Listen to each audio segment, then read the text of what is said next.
The applause felt warm. For the first time, it felt genuine. My father, Richard, tapped a knife against his wine glass. The sound cut through the chatter of 50 relatives packed into the Vineyard's main barn. He stood at the head of the table, his face flushed with pride. "As many of you know," he boomed, his voice bouncing off the high oak ceilings, our daughter, Anya, just landed a major promotion. Senior project lead. I smiled. A real smile. One that reached my eyes. I'd bled for this job. 12-hour days, sleeping with my laptop, missing everything. And now, for the first time, he was acknowledging it. He was proud. He raised his glass. "To Anya!" The family roared back. "To Anya!" A feeling I'd been chasing my whole life swelled in my chest. Belonging. I felt my mother, Helen, pat my hand. Her rings were cold against my skin. My new leather portfolio sat by my chair, next to the tote bag I'd bought myself as a reward. They were symbols of a life I'd built for myself. My father held up a hand, silencing the room. His smile tightened. And her timing couldn't be better. The energy in the barn shifted. It was a subtle thing, like a drop in air pressure before a storm. I saw my aunt shoot a quick, nervous glance at my uncle. "This promotion," he continued, his voice taking on a strange, theatrical weight, "is a blessing, not just for her, but for all of us. It's the miracle we've been praying for." He paused, letting his gaze sweep across the faces of our family before it landed on me. It felt heavy, pinning me to my chair. It means Anya can finally do her duty. She can save Golden Slope. The air went thin. My smile cracked. "Her bonus is more than enough to cover the debt," he announced to the room, not to me. He spoke as if I were an asset on a balance sheet. "We've run the numbers. $100,000 will secure our legacy. Your legacy, $100,000. The words dropped onto the table like stones. The clinking of forks stopped. The fairy lights overhead seemed to buzz, suddenly harsh and interrogating. 50 pairs of eyes swiveled to me, their expressions shifting from celebration to a hungry, expectant pressure. I wasn't his daughter anymore. I was a bailout. My mother squeezed my hand, her grip like a vice. "Isn't that wonderful, sweetie?" she whispered, her voice dangerously sweet. "You get to be the hero." My father's voice cut through the silence. "So, Anya, we're all waiting." I looked from his smug, entitled face to my mother's painted-on smile. I saw the complicity in the faces of my family. My heart hammered against my ribs, a trapped bird. The warmth of the applause was gone, replaced by a hot, sickening wave of humiliation. They hadn't been celebrating me. They'd been appraising me. His words hung in the air, a price tag slapped on my back. Everyone was looking at me, waiting. I pulled my hand from my mother's grasp, and slowly, deliberately reached into my bag. This wasn't new, just bigger. 2 months ago, I'd driven up for the weekend. My dad had cornered me by the Chardonnay vines, which were already looking sick and yellowed. He gestured vaguely at a tractor with a flat tire, avoiding my eyes. "Pump went out," he'd mumbled. $3,000, you know. "If you could help out." I didn't even argue. I just pulled out my phone and transferred the money while standing in the dirt. He never said thank you. He just clapped me on the shoulder, his hand leaving a dusty print. "This is real work, Anya," he said, looking out at the struggling vineyard, "building something. Not like those spreadsheets you stare at all day. My career. My entire life in the city." To him, it was just a hobby that happened to pay his bills. A week later, I was sitting in a glass-walled conference room, 20 floors above the city. My boss, Mr. Davies, slid a contract across the polished table. "Anya, your projections on the Henderson acquisition were flawless," he'd said, his voice direct and full of respect. "The board is thrilled. This bonus isn't a gift. It's a direct reflection of the value you brought in." He saw my value. He put it on paper. My father saw my bank account. The contrast was staggering. At work, I was a respected strategist. At home, I was the emergency fund. For years, I had quietly paid for the small emergencies. A new pump here, a property tax bill there. Each transfer was a paper cut to my savings, and a deeper cut to my spirit. But this time was different. This time, there was Max, my 14-year-old golden retriever. Last week, he'd collapsed on our walk. The emergency vet visit was a blur of sterile rooms and hushed, serious voices. The diagnosis felt like a punch to the gut, a tumor on his spleen. Operable but expensive. I sat at my kitchen table, staring at the vet's estimate. The paper was slightly crumpled from how tightly I'd been holding it. $10,000, non-negotiable. It would take a huge bite out of the bonus I had so carefully, so proudly, saved. The vet's words echoed in my head. We need to operate within the week. That money had a name. And it wasn't Golden Slope. The party dissolved into awkward clusters of whispers. I felt their eyes on my back as I pushed open the heavy barn door and escaped onto the porch. I needed air. The sweet, cloying scent of wine and disapproval was choking me. It didn't take long for them to follow. My father stormed out first, my mother and my Uncle Stan trailing behind him like generals in his war council. The three of them, the ones who ran the vineyard into the ground. What was that? My father demanded, his voice a low, furious growl. He stopped a few feet from me, his fists clenched. You humiliated me in there. In front of our entire family? I gripped the wooden railing, the splintered wood digging into my palm. I looked past him, out at the rows of dying vines silhouetted against the darkening sky. You put me on display and tried to sell tickets to my bank account, I said, my voice dangerously quiet. What did you expect? We expected gratitude. My mother shrieked, her voice thin and sharp. We gave you everything, your education, your upbringing. This vineyard is your birthright, and you are letting it die because you're selfish. The selfish bomb. It was her favorite weapon. For 20 years it had been a direct hit every single time. It used to cripple me with guilt. But now it just felt hollow. A blank round. I turned slowly to face them. The three of them standing there, a wall of entitlement. I kept my voice perfectly even, perfectly calm. No, it was just one word, but it was a word they had never, ever heard from me. Not like this. Not when it mattered. My father's jaw literally dropped. No? What do you mean, no? I mean, the answer is no, I repeated, letting the word hang in the chilly night air. I will not be giving you $100,000. Uncle Stan stepped forward, trying to play the reasonable one, the mediator. Anya, be realistic. Your parents have poured their lives into this place. It's just a bad year, that's all. We just need a little boost. You've been saying it's a bad year for 5 years, Uncle Stan, I replied, my voice like ice. Every year you need a little boost. I'm done. My father's face turned a deep, blotchy red. You ungrateful child. After everything we've done for you, you'd rather watch your own family fail? I'd rather not set my career on fire just to keep you warm, I said. I pushed off the railing, my car keys suddenly feeling heavy and powerful in my hand. I'm leaving. I walked away. I didn't run. I walked past them, down the porch steps, and toward my car parked on the gravel drive. Their shouts followed me, a hailstorm of insults about my fancy city job, my cold heart, my selfishness. I didn't turn around. As I clicked the button to unlock my car door, my phone buzzed in my pocket. A text from my cousin Sarah, the one who worked in commercial real estate.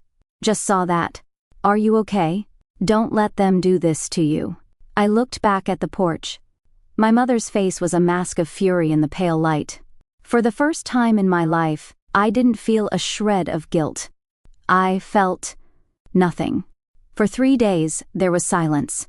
A deep, unnerving quiet that I almost let myself believe was peace. I started to think, foolishly, that my no had been a period at the end of a sentence. I scheduled Max's surgery.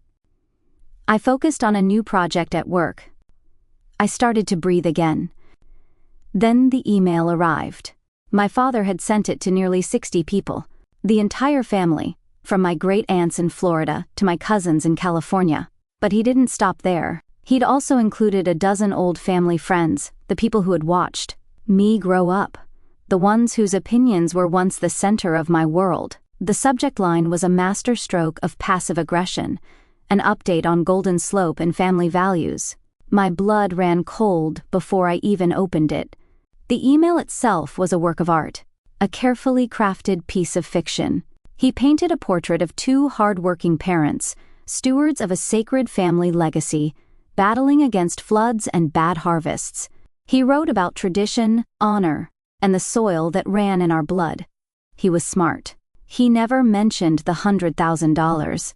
Instead, he wrote, "We recently turned to our daughter, Anya, hoping that with her recent good fortune, she might wish to reinvest in the legacy that gave her so much. We were saddened to learn that her priorities now lie elsewhere, and she has made it clear that the fate of this family vineyard is not her concern." He was poisoning the well, turning my success into a sin. The email ended with a flourish.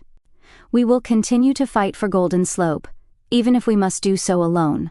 We pray she reconsiders where her true loyalties should lie." My phone began to light up almost immediately. Texts from aunts I hadn't spoken to in years, telling me I should be ashamed. An email from a family friend saying he was deeply disappointed in my character. My digital world became a courthouse, and I'd already been found guilty. I sat on my couch in the dark, the city lights twinkling outside my window, and I felt utterly, completely alone. He had weaponized my entire childhood against me. My eyes landed on a glossy brochure on my coffee table, a small A-frame cabin nestled in the mountains, a place of peace, my escape plan, a dream I'd never told them about because I knew they would only see it as another resource to be drained. They wanted to trap me with the past. Fine. I would build myself a future they could never touch. I picked up my phone, my hand steady, and called the realtor. "The offer you sent over," I said, my voice low and clear. "I'm signing it." I met Sarah at a quiet coffee shop downtown, a neutral space far from the vineyard and my apartment. I told her everything. The years of small loans, my father's constant dismissal of my career, the vet bill for Max, the public humiliation, and the smear campaign email. I finished by telling her about the cabin. The signed deed was in my bag, a secret weight. She listened without interrupting, her expression growing harder and more focused with every word. When I was done, she didn't offer sympathy. She offered a strategy. "Good for you," she said, her voice sharp. "You bought your freedom." "It's not over," I said, showing her the text from my mother. "They've called another meeting, a family investor summit at the vineyard this Saturday. They want me there to reconsider my position publicly." "It's an ambush," Sarah said flatly, her eyes narrowed. "They're going to double down, use the shame campaign to corner you." She tapped a finger on the table. "So you can't fight them on their terms. Emotion is their home turf. You have to drag them onto yours, facts and data." As a real estate analyst, she knew exactly where to look. She pulled out her iPad, and for the next hour, she showed me how to access public records. The truth was staggering. 2 liens against the property from suppliers, a notice of default on their main equipment loan. It wasn't a struggling farm. It was a sinking ship. The next day, I took it a step further. I hired a certified agricultural appraiser for a confidential valuation. It cost me, but I knew it was an investment in the truth. In the middle of my planning, my boss, Mr. Davies, called me into his office.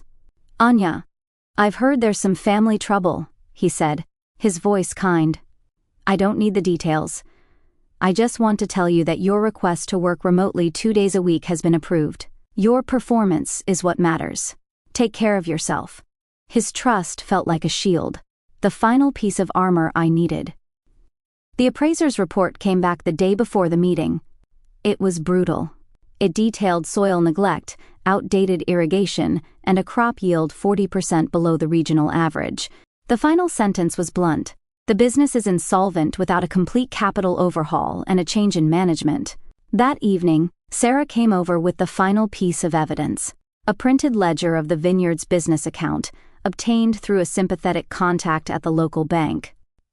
We spread the pages out on my kitchen table. The line items made me sick. Business lunches at 5-star restaurants. Vineyard supplies from a luxury cruise line. A down payment on a new SUV for my mother. Sarah looked up from the printouts, her eyes like chips of ice. They're not just bad at business, Anya. They're drowning. She pointed to the text from my mother about the meeting. And they called this summit to use you as a life raft. I walked into the tasting room. It felt less like a meeting, and more like my own trial.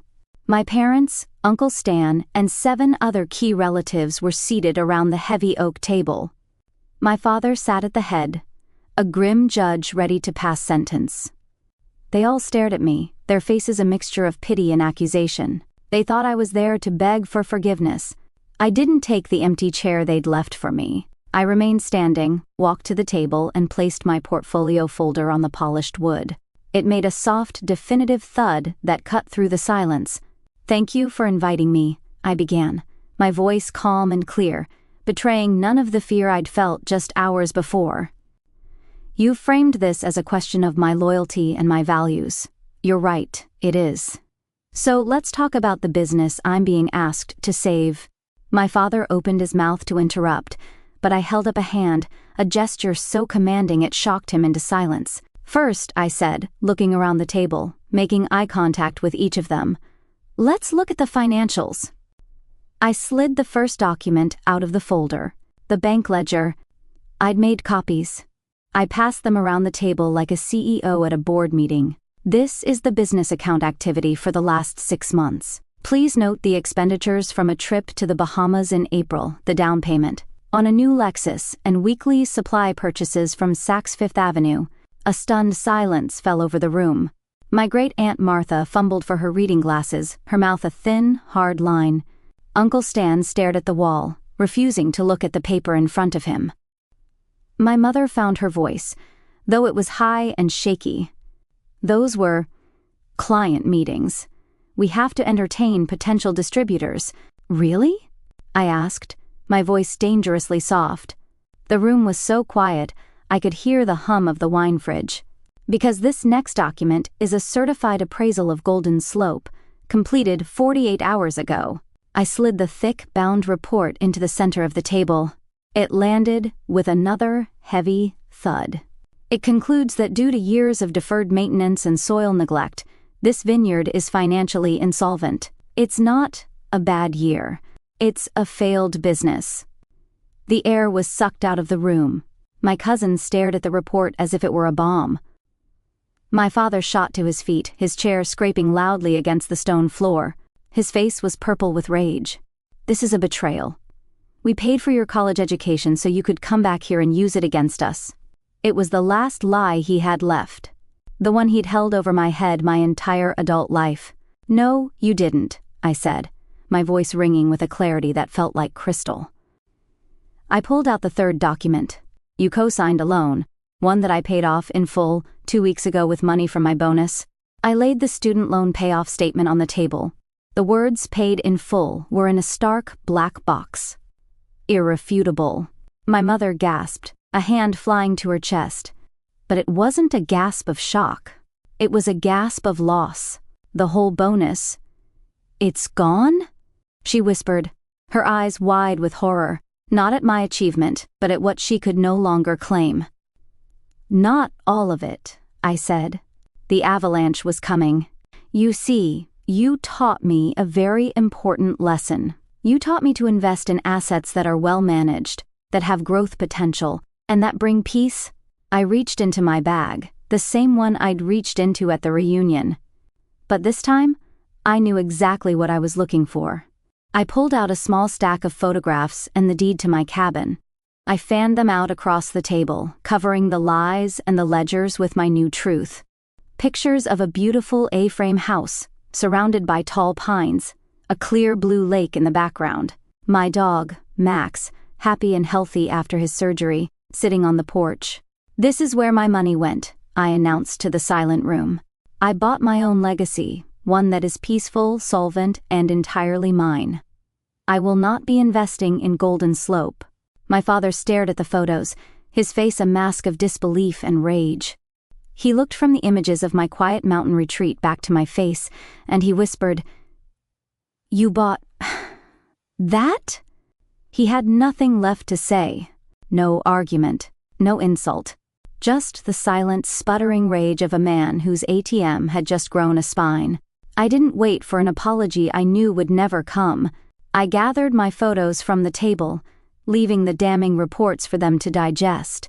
I gave Sarah a small, grateful nod across the room. Then I turned and walked out of the tasting room, the scent of sour grapes following me out the door. I didn't look back. 3 weeks later, the air on my deck is crisp and smells of pine. The sun is setting over the lake, painting the water in shades of orange and pink. Max is asleep at my feet, a faint scar on his side, the only reminder of the storm we weathered. Sarah is here, laughing as Mr. Davies tells a story about a disastrous fishing trip. His wife, Maria, is pouring wine, a bottle they brought, not from Golden Slope. These people, my ally, my mentor, my friends, are my chosen family. They celebrate my success without expecting a piece of it. There is no hidden price tag. My phone buzzes on the table beside me. A text from my cousin, one of the ones who was at the meeting. "Aunt Helen is telling everyone you bankrupted them. I know the truth. I'm so sorry." I read the words, and for the first time, a message from home doesn't trigger a spike of anxiety or a pang of guilt. I simply put the phone face down, turning my attention back to the laughter, the good food, and the stunning view. I am no longer a branch of their dying tree. I am my own mountain, solid, peaceful, and free. Sometimes the hardest boundary to set is the one that buys your freedom. Have you ever had to make a choice between family expectations and your own future? Share your story in the comments below.